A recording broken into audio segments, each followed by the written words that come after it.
ready with me for my first date in 2 years. Yes. So I'm going on a first date today.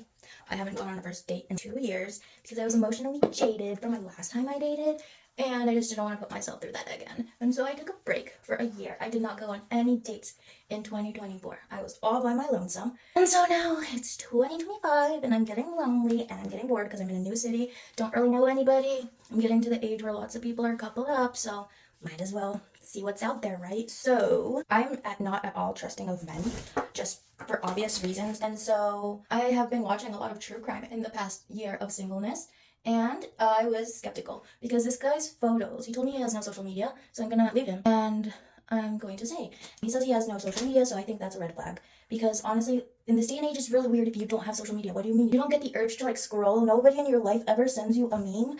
How do you laugh on a day-to-day basis? Where do you get your dopamine? That's besides the point. The point is that I found it really weird because a lot of the time when they're like, oh, no, I don't have social media, it's because they have wives. That's what they have. They have social media and their wives are on it. Or girlfriends, or I don't know. People are crazy nowadays. I don't even know. So I was like, for security purposes, I'm gonna need, because his photos on Bumble, that's where I met him, they kind of looked outdated. One of the photos was like, imagine Justin Bieber in 2010, like that, same clothes, same everything. And so I was like, this is probably not a recent photo. So I was scared that he was catfishing me and he was actually like a 70-year-old man or something. Obviously not that old. It was still suspicious to me because he only had one photo that looked recent and 2 photos of his cat, the same 2 photos of his cat. So that was also weird, but it corroborates his not being aware of social media because then that means he's probably not that good at other apps. But anyways, I told him to please send me his full name, a current selfie of today, and the make and model of his car for security purposes. That way my friends know, hey, she hasn't answered the phone in 12 hours or whatever, however long it takes for them to notice that I'm missing. And this is what the guy said and everything. And so I told my dad that I was going to do that because I spent the day with my dad today. And he's like, you're going to scare him off. And I'm like, well, if he has something to hide, I'd rather scare him off.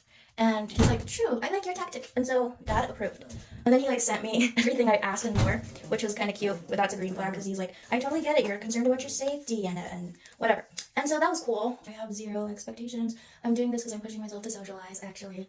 So hopefully that goes well for me, the socializing, because it hasn't been my forte recently. It has not been my fault, my strong suit whatsoever as of the last few years, because I have not been well. And so it's been better for me and humanity if I just stayed away from people for a while. But now I'm getting sick of myself and I need to share the crazy with someone else because it's getting too much for me alone. I'm getting sick of myself. I need to annoy someone else besides me, because if I even can't stand myself, then we've got a problem, because what do I do then? What do I do then? Ready with me. I'm gonna edit all the ADHD out of this shit. I'm gonna edit the ADHD right out of this bitch.